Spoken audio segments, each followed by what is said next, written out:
तो hello students, मैं नागेंद्र मिश्रा आपका इस चैनल में पुनः स्वागत है। तो आज हमारा ट्रांसलेशन का 10वां भाग है और जिसके अंतर्गत हम पढ़ेंगे कंडीशनल सेंटेंस के बारे में। तो आइए देखते हैं कि कंडीशनल सेंटेंस क्या हैं और इनकी सहायता से हम कैसे ट्रांसलेशन करते हैं।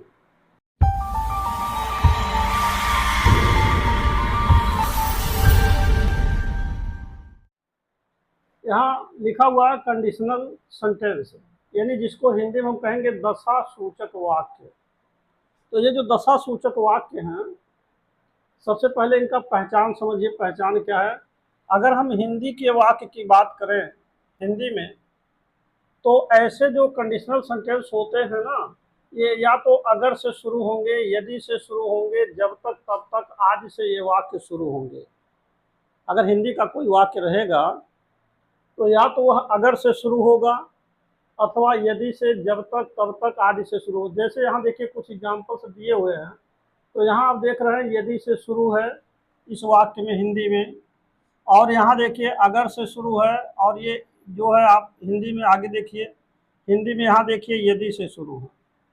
तो अगर कोई हिंदी का वाक्य यदि, अगर, काश आदि से शुरू हो तो ऐसे वाक्यों को हम कहेंगे दशा सूचक वाक्य। दूसरी बात है अंग्रेजी में।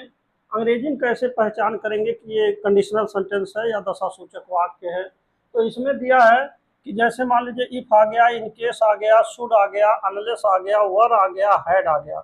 इन लोगों से जो वाक्य शुरू होगा, ऐसे लोगों से वाक्य शुरू। अब जैसे देखिए यहाँ इफ आया हुआ है, पहचान में देखिए इफ है, यहाँ देखिए इफ आए हैं, यहाँ आपका हैड आया है, यहाँ पर इफ आए हैं, और यहाँ देखिए इन केस भी आया है, यहाँ शुड भी हैं। अगर ऐसे चीजें if, in case, should, unless, were, had आदि से अंग्रेजी में अगर शुरू होगा तो यह वाक्य कंडीशनल सेंटेंस कहलाएगा। तो ये तो हो गया आपका पहचान, कि पहचान क्या है हिंदी में और अंग्रेजी में हमने आपको बता दिया। अगर कोई वाक्य हिंदी में यदि या अगर से शुरू हैं, यदि से शुरू हैं, काश से शुरू हैं, तो वो दशा सूचक वाक्य हैं या कंडीशनल सेंटेंस है। अगर इफ से अथवा इन केस से या शुड से, हैड से अथवा किसी भी तरह से इफ से शुरू हैं, वर से शुरू हैं, तो ये आपका कंडीशनल सेंटेंस हो गया। तो ये हो गया पहचान। अब आगे हमें समझना है, यहाँ नोट नंबर एक पॉइंट हमने लिखा हुआ है। नोट नंबर 1, कंडीशनल सेंटेंस निम्न 3 प्रकार के होते हैं। जैसे पहला आपका है प्रेजेंट कंडीशनल सेंटेंस, यानी जिसे आप कहेंगे वर्तमान दशा सूचक वाक्य। दूसरा आपका है पास्ट कंडीशनल सेंटेंस, भूतकाल दशा सूचक वाक्य। तीसरा आपका है फ्यूचर कंडीशनल सेंटेंस, भविष्य या भावी सूचक दशा वाक्य। अर्थात जो भी कंडीशनल सेंटेंस है ये मुख्य रूप से मुख्यतः 3 प्रकार के हैं। तो जैसे पहला है प्रेजेंट कंडीशनल सेंटेंस, इसमें क्या पहचान है? जैसे लिखा हुआ कि यदि वह पढ़ता है तो वह उत्तीर्ण हो सकता है। तो आप देख रहे हैं यदि वो पढ़ता है प्रेजेंट टेंस है, तो वह उत्तीर्ण हो सकता है, यह भी प्रेजेंट टेंस है। तो ये पहला जो वाक्य आपका हुआ, यह पहला वाक्य कैसा है? प्रेजेंट कंडीशनल सेंटेंस है, यानी जिसे कहेंगे वर्तमान दशा सूचक वाक्य। दूसरी बात है पास्ट कंडीशनल सेंटेंस। क्या है? जैसे लिखा कि अगर वह पढ़ा होता, जैसे यहाँ लिखा है यदि वह पढ़ता है तो वह पास हो सकता है। यहाँ लिखा है अगर वह पढ़ा होता तो वह उत्तीर्ण हो जाता। या जैसे यदि वह पढ़ता है तो वह उत्तीर्ण हो सकता है, ये प्रेजेंट टेंस है। अगर वह पढ़ा होता तो वह उत्तीर्ण हो जाता, तो ये पास्ट टेंस है। तीसरा आप देखिए यदि वह पढ़ेगा तो वह उत्तीर्ण हो जाएगा, तो यहाँ गा गेगी आ रहे हैं, तो ये आपका फ्यूचर टेंस है। अर्थात ये तीसरा नंबर आपका है फ्यूचर कंडीशनल सेंटेंस। तो ये भी 3 बातें आपको समझ में आ गई होंगी कि कंडीशनल सेंटेंस मुख्यतः 3 प्रकार के हैं: present conditional sentence, past conditional sentence और फ्यूचर कंडीशनल सेंटेंस।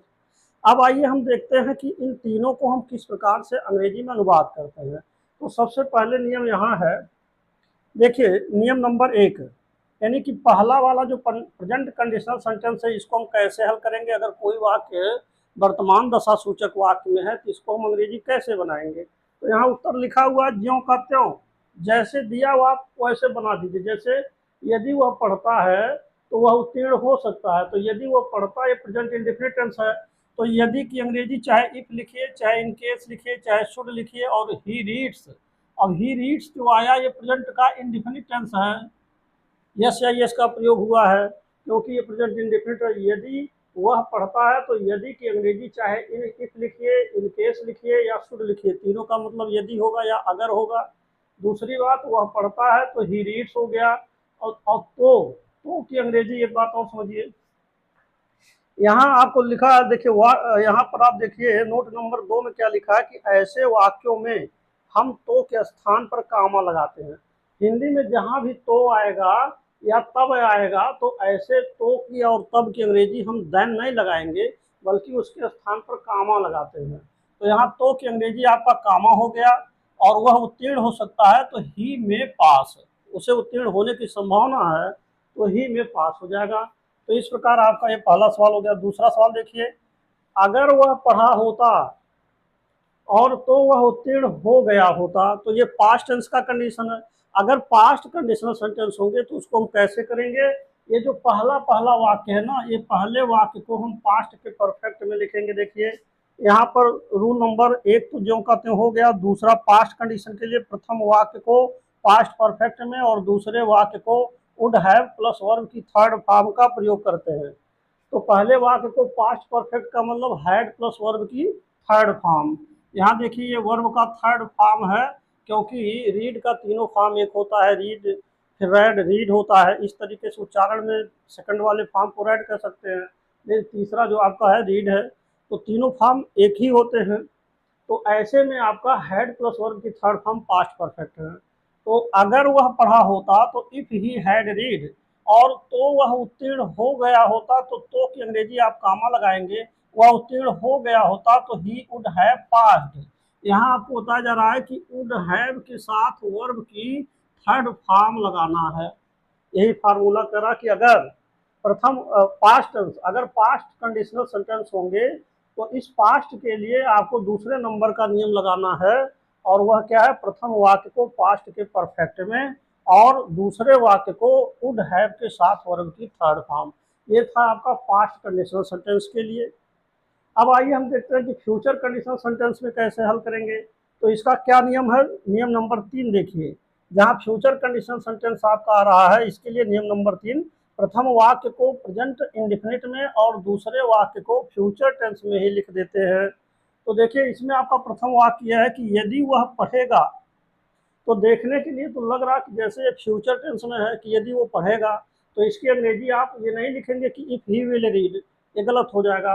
अगर वह पढ़ेगा ये लिखा है, यदि वो पढ़ेगा तो ये फ्यूचर के इंडेफिनिट में लिखा है, लेकिन इसको आप लिखेंगे अंग्रेजी में यदि वो पढ़ता है, अर्थात इफ ही रीड्स हो जाएगा। देखिए यहाँ रीड्स में यानी रीड में यस या यस लगा, प्रेजेंट इंडेफिनिट के नियम है कि अगर थर्ड पर्सन के करता है, ही सी इट आदि हैं, इनके साथ यस या यस का प्रयोग करेंगे। तो इफ ही रीड्स हो गया और तो के अंग्रेजी कामा, और वह उत्तीर्ण हो जाएगा, तो वह उत्तीर्ण हो जाएगा तो ही के साथ आप विल लगा रहे हैं।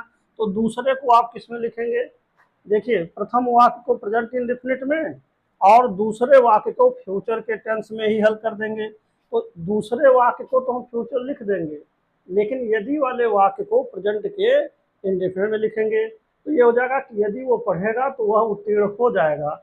इसका मतलब हुआ कि इफ ही रीड्स और ही विल पास। तो ये था कंडीशनल सेंटेंस के बारे में। जैसा कि कंडीशनल सेंटेंस मुख्यतः 3 प्रकार के हैं। पहला आपका है प्रेजेंट कंडीशनल सेंटेंस, दूसरा पास्ट कंडीशनल, तीसरा आपका फ्यूचर कंडीशनल सेंटेंस है। और इन तीनों कंडीशनल सेंटेंस के लिए हमने आपको क्रम से 3 नियम बताए हैं हुए हैं, 3 तरह के रूल्स भी हैं। और जो ये नोट नंबर 2 दिया हुआ है कि ऐसे वाक्यों में हम तो के स्थान पर जो है क्या लगाएंगे? कामा का प्रयोग करेंगे। तो ये भी आपको याद रखना है कि कंडीशनल सेंटेंस कहीं भी आए तो की अंग्रेजी हमेशा आपको कामा लिखना है, और ना कि आपको तो की अंग्रेजी देन लिखना है। तो ये तो मूल नियम था। अब यहाँ पर एक बात और आपको समझना पड़ेगा कि जैसे जहाँ तक पास्ट कंडीशनल सेंटेंस का सवाल है, इसमें वास्तव में अगर देखा जाए तो इसमें 2 नियम हैं। तो हमने आपको एक नियम बता दिया जैसा कि यहाँ पर दिया हुआ है। अब आपको दूसरा नियम समझना है, और दूसरे नियम को हम कैसे हल करते हैं, अब उसके बारे में हम आपको। अब आप देखिए पास्ट कंडीशनल सेंटेंस के बारे में। जैसा कि मैंने कहा कि पास्ट कंडीशनल सेंटेंस में 2 नियम हैं। पहला नियम तो हमने आपको पहला नियम यहाँ बता दिया है। जैसे देखिए पास्ट कंडीशनल में अगर वह पढ़ा होता तो वह उत्तीर्ण हो गया होता। तो इसमें हमने कहा कि पहले वाक्य को पास्ट परफेक्ट में, दूसरे में वुड हैव के साथ वर्ब की थर्ड फॉर्म लगा देंगे। और इसी चीज़ को अगर चाहें तो आप ऐसे भी कह सकते हैं कि हैड को आप पहले लिख देंगे, had he read he would have passed, तब भी ये अर्थ देने लगेगा had he read he would have passed, यानी कि हैड पहले लगा देने से इसका अर्थ इफ के बराबर हो जाएगा। तो चाहे इफ कहिए चाहे हैड कहिए, इसको दो तरीके से लिख सकते हैं। उदाहरण नंबर 3 हमने आपको समझा ही दिया कि अगर फ्यूचर कंडीशन है तो कैसे हल करेंगे। पहले वाक्य को प्रेजेंट के कंडीशन में यानी पहले वाक्य को प्रेजेंट के इंडेफिनिट में और दूसरे वाक्य को फ्यूचर टेंस में हम कर देंगे, जैसा कि यहाँ लिखा हुआ है प्रेजेंट इंडेफिनिट है और ये फ्यूचर का इंडेफिनिट है। अब आइए इसी पास्ट टेंस में, जो आपका पास्ट टेंस है, इसमें दूसरा नियम क्या है इसको समझिए। अब यहाँ देखिए, पहला नियम आप पढ़ चुके हैं। अब दूसरा नियम है कि कभी कभी पास्ट कंडीशनल सेंटेंस में काल्पनिक या अवास्तविक दशा सूचक वाक्य आ जाता है। तो ऐसे वाक्यों में प्रथम वाक्य में सहायक क्रिया वर का प्रयोग करेंगे और दूसरे वाक्य में वुड के साथ वर्ब की फर्स्ट फॉर्म का प्रयोग करेंगे। अब उदाहरण नंबर 4 समझने की कोशिश कीजिए। देखिए, यहाँ कहा जा रहा कि अगर वह मेरा भाई होता, तो यह भी पास्ट कंडीशनल सेंटेंस है। अगर वह मेरा भाई होता, लेकिन यह एक काल्पनिक वाक्य है, या ये कह सकते हैं कि अवास्तविक वाक्य है। जैसे कल्पना किया जा रहा कि अगर वह मेरा भाई होता, तो ऐसे स्थिति में सब्जेक्ट चाहे कोई भी हो, हर सब्जेक्ट के साथ हम सहायक क्रिया वर का प्रयोग करेंगे। यह ध्यान देना है पहले वाक्य में। और दूसरे वाक्य में हम सहायक क्रिया वुड लगाएंगे और वुड के साथ, यहाँ पर वुड लगाने के बाद वुड के साथ हम वर्ब की फर्स्ट फॉर्म लगाएंगे। ये नियम याद रखना है, पहले वाक्य में वर लगाएंगे चाहे सब्जेक्ट ही हो चाहे सब्जेक्ट आई हो, और दूसरे वाक्य में वुड के साथ वर्ब की फर्स्ट फॉर्म लगाएंगे। तो अगर वह मेरा भाई होता, तो if he were my brother, अगर मैं उसका भाई होता तो if I were his brother हो जाता। तो इस तरह से चाहे सब्जेक्ट कोई भी हो, आई, ही, वी, यू, दे, कोई भी सब्जेक्ट हो, सबके साथ वर लगाना है और दूसरे वाक्य में वुड के साथ वर्ब की फर्स्ट फॉर्म लगाना है। तो मैं उसकी मदद कर देता, तो की अंग्रेजी कामा लगा देंगे, जैसा कि एज इट इज पहले आपको बताया जा चुका है। और आई वुड हेल्प हिम, मैं उसकी मदद कर देता, आई वुड हेल्प हिम, तो यहाँ आई के साथ वुड लगाएंगे। ही अगर आता तो ही के साथ वुड लगाएंगे, इस तरह से लिखा जाएगा। और इसी वाक्य को अगर आप चाहे तो आर अथवा इसी वर को आप पहले लिख देंगे, तो were he my brother he would help him, तब भी अर्थ वही आएगा कि अगर वह मेरा भाई होता, काश वो मेरा भाई होता तो मैं उसकी मदद करता, तो were he my brother I would help him. तो इस तरीके से मैंने आपको कंडीशनल सेंटेंस क्या होते हैं और इनके क्या रूल्स हैं, ये मैंने डिटेल्स आपको समझा दिया है। और इस पर आधारित अनुवाद अंग्रेजी में हम ट्रांसलेशन कैसे करेंगे ये आप सीख चुके होंगे। तो अब मुझे यही आशा है कि आप इन नियमों को अच्छी प्रकार से जान गए होंगे। और अंत में मैं आपसे यही कहूँगा कि यदि आप मेरे चैनल पर पहली बार हैं तो कृपया मेरे चैनल को सब्सक्राइब अवश्य कर दें और बेल आइकन भी दबा दें, जिससे कि जो भी नए नए वीडियोज मैं इस समय बना रहा हूँ वह आप तक पहुँच सके और आप उसका समुचित लाभ उठा सकें। And finally, thanks for watching this video.